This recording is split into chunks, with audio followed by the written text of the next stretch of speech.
السوال العشرون، یہ بڑا اہم مسئلہ ہے، اس کو توجہ سے سمجھنا۔ اتعتقدون ان علم النبی صلی اللہ علیہ وسلم یساوی علم زید و بکر و بہائم ام تتبرؤون عن امثال ذلک؟ بل کتب شیخ اشرف علی تھانوی فی رسالت حفظ الایمان، فرماتے ہیں تمہارا کیا عقیدہ ہے کہ رسول اللہ صلی اللہ علیہ وسلم کے علم کے برابر زید کا علم ہے، حضور کے علم کے برابر جانوروں کا علم ہے، یا تمہارا عقیدہ یہ نہیں ہے؟ اور جو مولانا اشرف علی تھانوی نے اپنی کتاب حفظ الایمان میں رکھا ہے، کیا یہ بات انہوں نے اس میں لکھی ہے کہ رسول اللہ صلی اللہ علیہ وسلم کا علم زید، بکر، عمر حتیٰ کہ جانور کے برابر ہے؟ کیا یہ بات لکھی ہے؟ اور کہ تمہارا یہی عقیدہ ہے یا تم اس عقیدے سے بری ہو؟ الجواب، اقول وہذا اعظم من افتراءات المبتدعین واکاذیبہم قد حرفوا معنی الکلام وظہروا بحقهم خلق مراد الشیخ مدظل فقاتلہم اللہ انا یوفکون۔ جواب سمجھیں، یہ بات اچھی طرح سمجھنا۔ حضرت سہارنپوری رحمۃ اللہ علیہ فرماتے ہیں حکیم الامت مولانا اشرف علی تھانوی رحمۃ اللہ علیہ سے 3 سوالات کیے گئے تھے اور آپ نے 3 سوالات کے جواب دیے۔ آپ سے ایک سوال یہ کیا گیا کہ یہ فرمائیں قبروں کو سجدہ تعظیمی کرنا جائز ہے؟ دوسرا سوال کیا گیا کہ کیا قبروں کا طواف کرنا جائز ہے؟ اور تیسرا سوال یہ کیا گیا کہ رسول اللہ صلی اللہ علیہ وسلم پر عالم الغیب کا لفظ استعمال کرنا جائز ہے؟ یہ 3 سوال کیے اور نبی کریم صلی اللہ علیہ وسلم نے حضرت حکیم الامت مولانا اشرف علی تھانوی رحمۃ اللہ علیہ نے ان 3 سوالات کا جواب جس رسالے میں دیا اس رسالے کا نام ہے حفظ الایمان۔ اب پہلے 2 مسائل پر ہم بات نہیں کرتے، تیسرے پر بات کرتے ہیں جو اعتراض ہے۔ حکیم الامت تھانوی سے پوچھا گیا کیا رسول اللہ صلی اللہ علیہ وسلم کو عالم الغیب کہنا جائز ہے؟ حکیم الامت تھانوی نے فرمایا لا یجوز ھذا الاطلاق و ان کان بتاویل، نبی پاک صلی اللہ علیہ وسلم پر عالم الغیب کا لفظ استعمال کرنا جائز نہیں، اگرچہ اس لفظ کو حضور کے لیے استعمال کرنے والا کوئی تعویل ہی کیوں نہ کرتا ہو، تعویل کے ساتھ بھی کرنا جائز نہیں۔ ایک وجہ بیان فرمائی، وجہ یہ ہے کہ نبی پاک صلی اللہ علیہ وسلم کو عالم الغیب کہنے سے شرک کا شبہ پیدا ہوتا ہے۔ قرآن کریم میں عالم الغیب فلا یظہر علی غیبہ، عالم الغیب کا لفظ قرآن کریم میں اللہ کے لیے استعمال ہوا ہے۔ جب یہی لفظ اللہ کے نبی کے لیے استعمال ہوگا تو یہ شبہ پڑے گا کہ یہ شخص اللہ کے نبی کو اللہ کی صفت علم غیب میں شریک مانتا ہے، اس لیے عالم الغیب کہنا جائز نہیں۔ اس پر حضرت نے 2 مثالیں پیش فرمائی ہیں۔ ایک مثال یہ دی کہ یہودی اللہ کے نبی کو رائے نہ فرماتے اور وہ معنی اور لیتے، مسلمان بھی رائے نہ کہتے اور معنی اور لیتے، وہ رائے نہ کہتے اور راعینہ تھوڑا سا زبان کو ٹیڑھا کر دیتے تو اس کا معنی ہوتا تھا راعی ہمارے چرواہے، وہ مراد یہ لیتے، اور مسلمان اس کا معنی لیتے ہماری طرف توجہ فرمائیں۔ لیکن لفظ ایسا تھا مسلمان استعمال کرتے اور یہودی خوش ہوتے کہ ہم نے جال میں پھنسا لیا ہے، جو بات حضور کو ہم کہتے ہیں مسلمان بھی کہنا شروع ہو گیا۔ قرآن کریم نے فرمایا لا تقولوا رائنا وقولوا انظرنا، اب رائنا تم نے نہیں کہنا کیونکہ اس میں شبہ پیدا ہو گیا ہے۔ فرمایا عالم الغیب حضور کو نہیں کہنا کہ اس میں شرک کا وہم اور شبہ ہو جاتا ہے، نہیں کہنا چاہیے۔ اور دوسری مثال دی حدیث پاک سے، حدیث پاک میں ہے، یہ صحیح مسلم میں غالباً روایت موجود ہے۔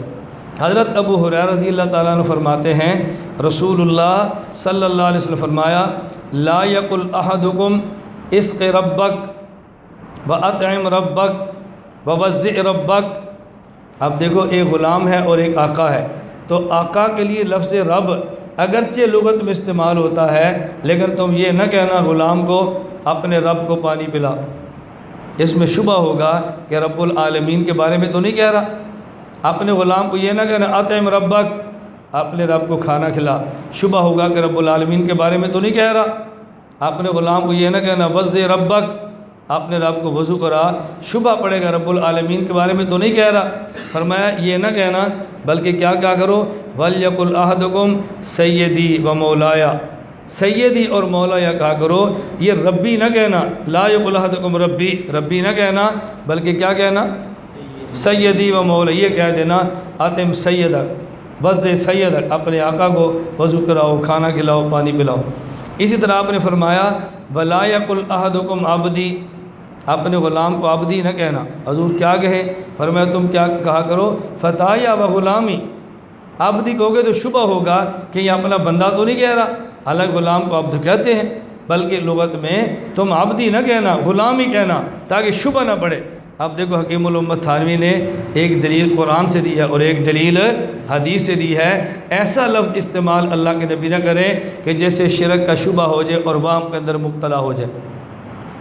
دوسری بات، اب حضرت فرماتے ہیں ایک بات اور سمجھے، فَإِنَّ الْغَيْبَ الْمُطْلَقَ فِي الْإِطْلَاقِ طاعت شرعیہ ما لم يقم علیہ دلیل ولا الی درکہ وسیلۃ وسبیل۔ اب فرماتے ہیں کہ غیب کسے کہتے ہیں؟ اصطلاح شریعت میں غیب اسے کہتے ہیں کہ جس کے تک پہنچنے کی کوئی دلیل بھی نہ ہو اور جس کے حصول کے لیے کوئی وسیلہ بھی نہ ہو اور کوئی راستہ بھی نہ ہو، اسے کہتے ہیں غیب۔ جس کو بندہ نہ اس تک پہنچے، نہ دلیل ہو، نہ کوئی وسیلہ ہو اور نہ ہی کوئی سبیل ہو، یہ کیا ہے؟ غیب۔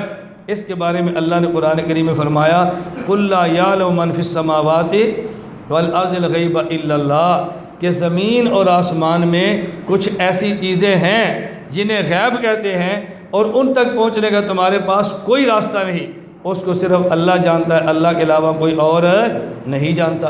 اللہ کے نبی نے فرمایا لَوْ كُنْتُ أَعْلَمُ الْغَيْبَ، اگر میں غیب کو جانتا ہوتا، اللہ کے نبی نے فرمایا لَوْ كُنْتُ أَعْلَمُ الْغَيْبَ، آگے کیا ہے؟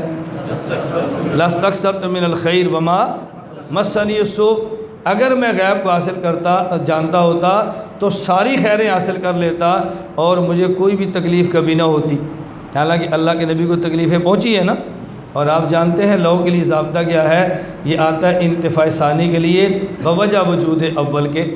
آپ کو تکلیف پہنچی ہے، آپ کو تکلیف، اس کا معنی کیا ہے کہ آپ کے پاس علم غیب نہیں۔ لو کنت عالم الغیب، اگر علم غیب ہوتا تو مجھے تکلیف نہ پہنچتی، تکلیف پہنچی ہے لہذا آپ پاس علم الغیب نہیں ہے۔ لو کان فیہما آلہۃ الا اللہ لفسدتا، اللہ کے علاوہ اور الہ ہوتے تو فساد ہو جاتا، فساد نہیں ہوا کیونکہ اور الہ نہیں ہے۔ لا الہ الا اللہ، لا الہ الا اللہ، لا الہ الا اللہ، ما لنا رب سوا۔ لا الہ الا اللہ، لا الہ